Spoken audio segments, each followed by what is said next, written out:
Hi, I'm Greg, and welcome to Bass and Hogs TV.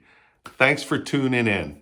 I'm located in Maryland, and as you could see behind me, we have snow. And so we're kind of hunkered in here in Maryland, and personally, I'm looking forward to the 2021 spring season. And that's what I'm going to talk to you about today. My 5 lures for spring that I like to use. Now, these are actually my top 5 lures that I like to use, but no particular order because that, of course, depends on weather conditions, clarity of the water, so forth and so on. So my number 1 lure that I like to use in the early through late spring is the jerkbait. This particular one is the Rapella Shadow Rat 2. It's a slow sinking jerkbait. I don't know if you could see it, but it's clear sort of on the bottom of the jerkbait. You can barely see those beads in there. It has a nice decent sound rattle to it, and it has a dark green on top, light green around the sides, has a little bit of yellow here, which I believe does attract strikes from the bass.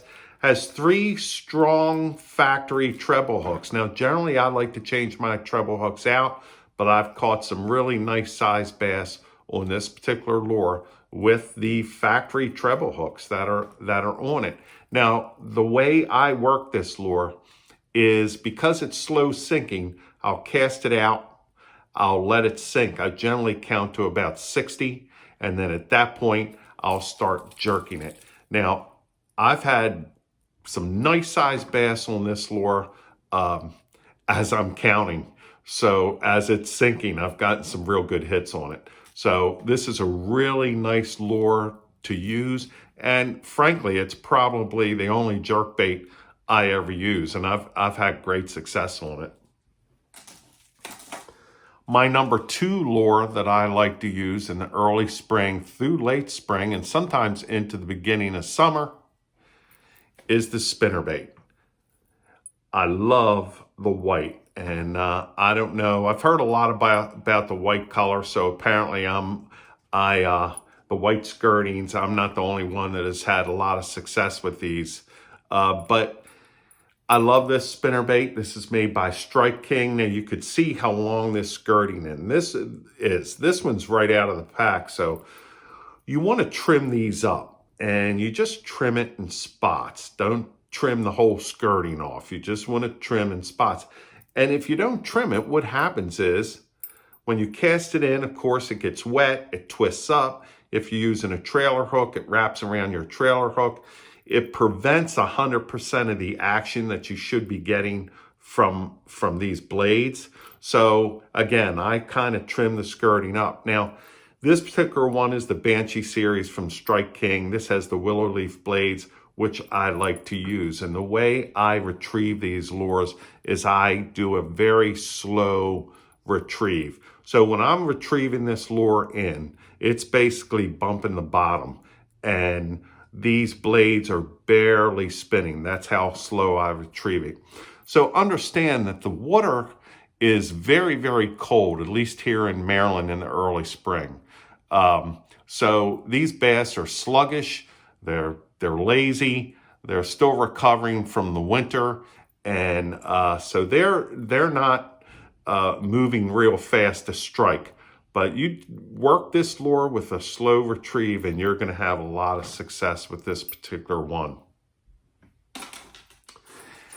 Now, in speaking of the water clarity being muddy or dingy, especially in the ponds here in Maryland, in the early spring through, tell you the truth, late spring, we tend to get a ton of rain.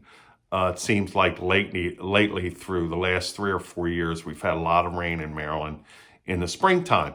So what I go to in that dingy, muddy water is I use a Chartreuse skirting and a Colorado blade.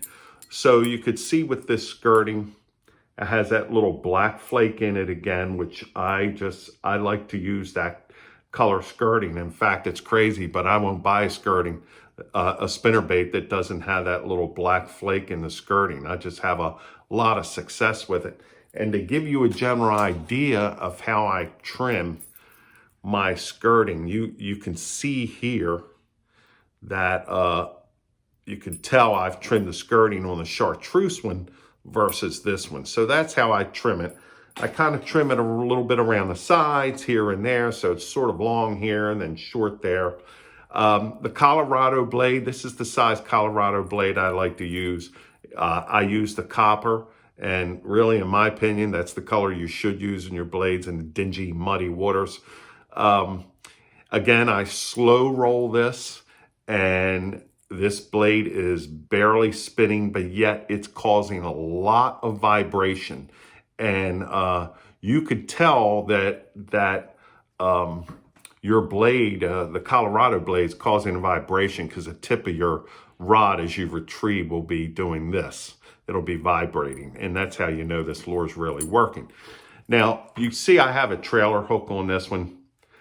When I'm targeting wood, riprap, rock piles, heavy weed beds, which we don't have in the early spring in Maryland, but if I'm targeting rock piles, etc., I don't use a trailer hook because I have a tendency to get hung up with trailer hooks.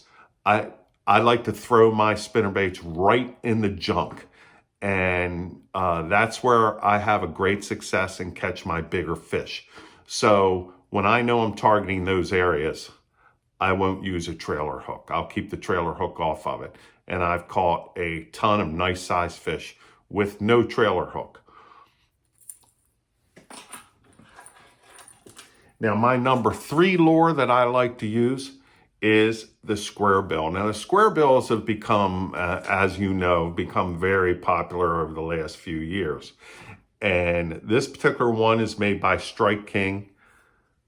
And you can see it's a bright red. It has those black markings on it, real dark black on the top.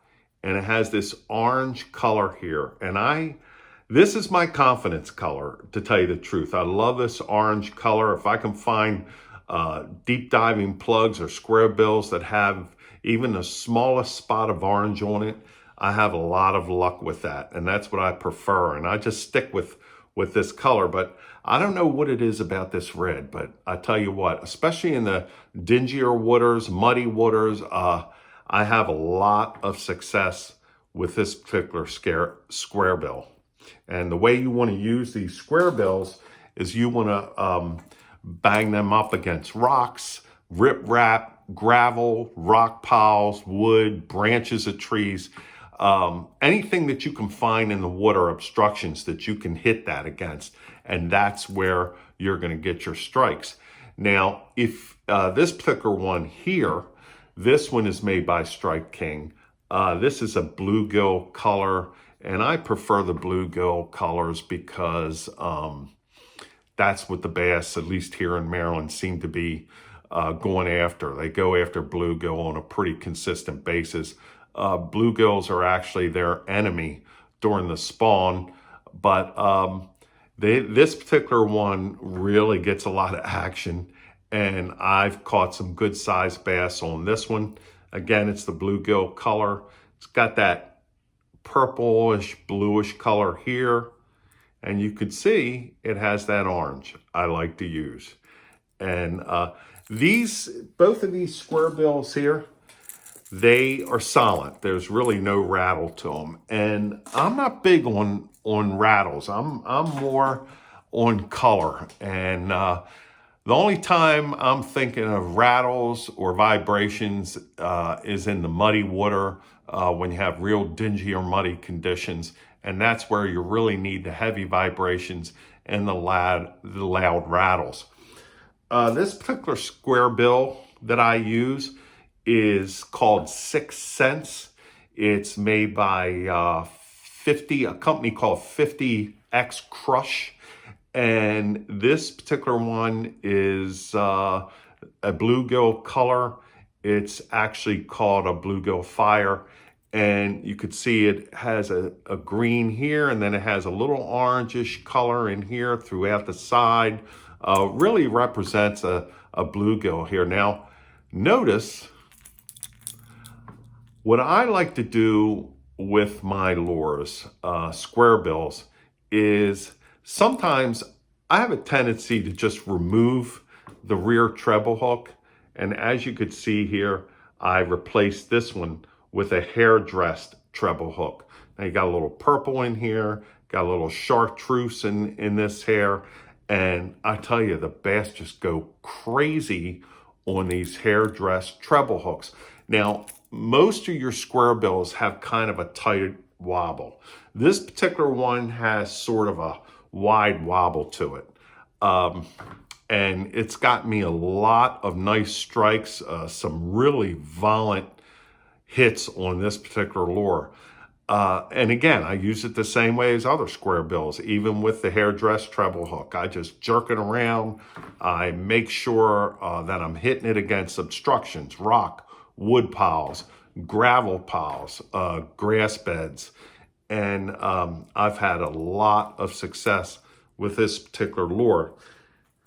Now in square bills, if you're in a lake or around a pond that you're fishing, that you don't have a lot of obstructions, you don't have a lot of rock or a lot of wood. Basically, it's a sandy bottom or a muddy bottom to it. You're still going to have success with these, because what you want to do is you want to cast them out and you want to retrieve it either slow or fast, and you want to jerk it around the same way you use a jerkbait. And frankly, that's how I use this particular lure dressed with this that has this treble hook with the hair. I'll use it almost like a jerkbait if I don't have any obstructions laying around like wood or rock or anything to bang it into.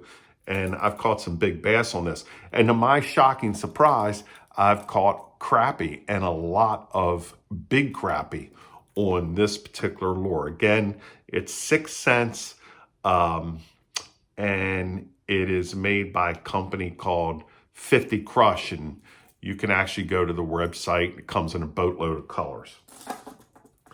So my number 4 lure that I use in the early spring through late spring, kind of like in the beginning of summer, is of course the lipless crankbait. Again, it ranks up there to one of my favorite lures. This is made by Strike King. It's called the Red Eye Shad. Now you notice I have green green treble hook covers on this.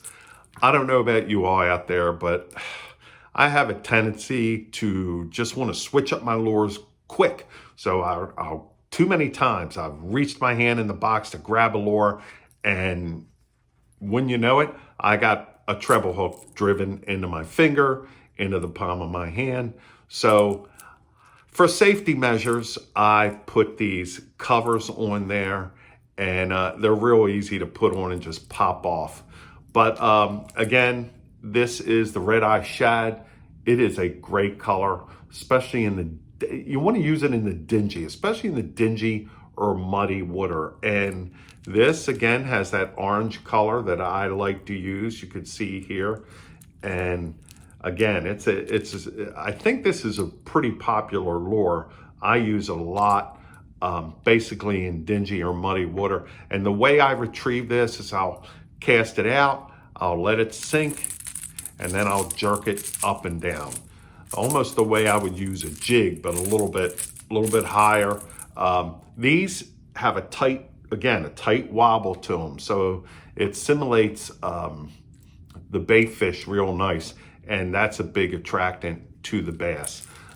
Again, this one has a pretty loud rattle if you like your lures to have rattles.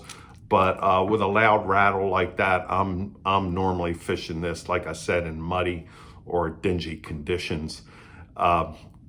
Real good lure to use. Sometimes I'll speed retrieve my lipless crankbaits to get that nice tight wobble. But again, it's real nice lure. I've had a lot of success with it. Now these two, I don't know if you'll recognize, they're actually two of my favorite lures. They've been with me for years. If I have to replace the hooks, I've actually replaced the trebles on this one. This is a kind of a Chartreuse. This you could see is kind of a greenish yellowish color. You could see here, and you could see that orange. I tell you, the fish, I don't know about you, but the bass go crazy, and I'm pretty sure it's because of that orangish color. And again, these have a real tight wobble to them. I'll jerk them up and down. If I feel any grass when I'm jerking that, I'll go ahead and cast it out and try and run it right through the tops of the grass.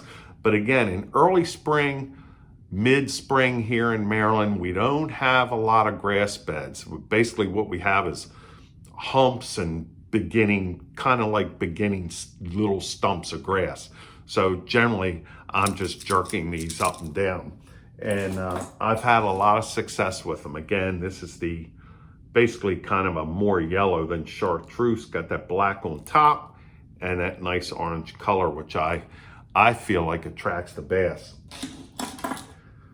So my number 5 lure that I like to use basically is a real popular lure, and that is the jig. And this particular color that I use is that orange. You could see it here. It's that orange green pumpkin mixed skirting, has that little black flake mixed in with it.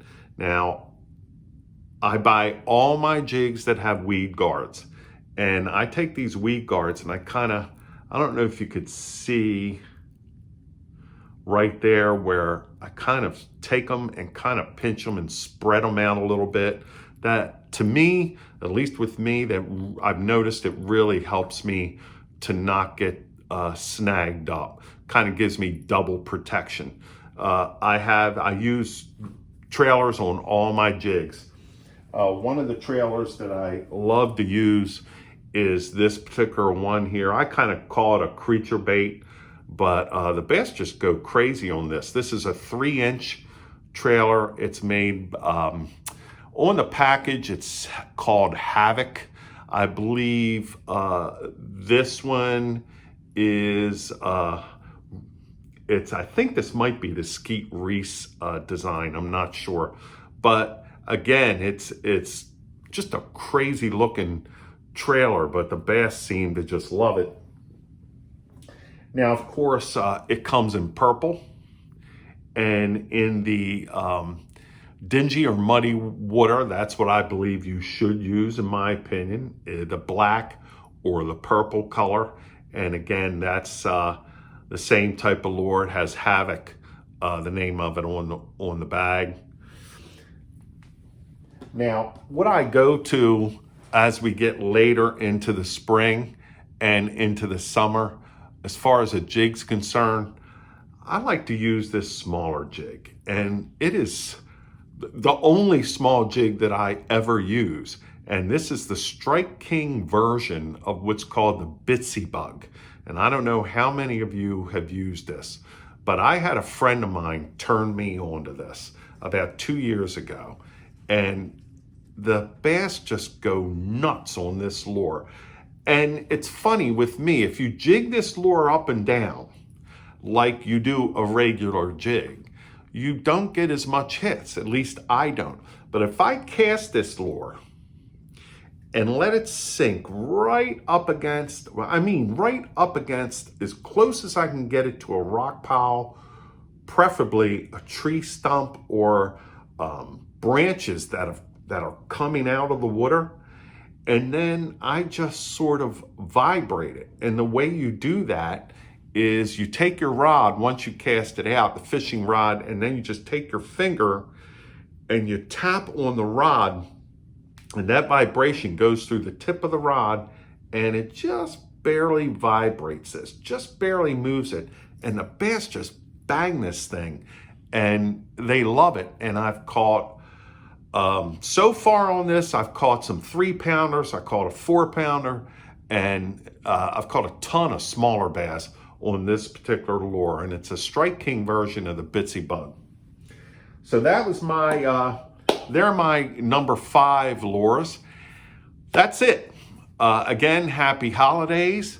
I'm going to be doing a lot of videos after the new year. Please tune in to Bass and Hogs TV. I appreciate your time watching this particular video. Talk to your friends, refer this video to all your friends, especially beginners. I think I gave some good information for beginning bass fishermen as well as experienced bass fishermen. And again, happy holidays. Please subscribe, and I'm looking forward to your comments. Take care. See you in the new year, 2021.